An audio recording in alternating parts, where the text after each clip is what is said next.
মুসলমান সম্প্রদায়কে গুন্ডা, সমাজ বিরোধী এবং আতঙ্কবাদী মুসলমানদের প্রশ্ন করতে চাই, আপনাদেরকে মমতা ব্যানার্জি গুন্ডা বানিয়েছে? আপনাদেরকে মমতা ব্যানার্জি তৃণমূলের গুন্ডা সাজিয়েছে?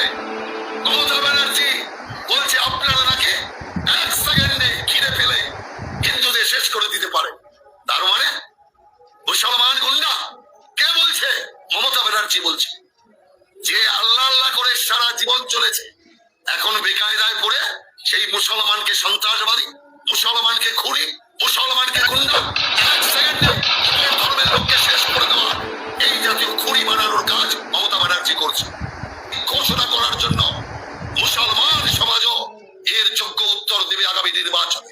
তৃণমূল কংগ্রেসের এই সাম্প্রদায়িক বিভাজনের রাজনীতি, সাম্প্রদায়িক আতঙ্ক তৈরি, মমতা ব্যানার্জির এই সাম্প্রদায়িক ভীতি প্রদর্শনের রাজনীতির বিরুদ্ধে মানুষ গর্জে উঠবে, এটাই আমার আশা, এটাই আমার বিশ্বাস।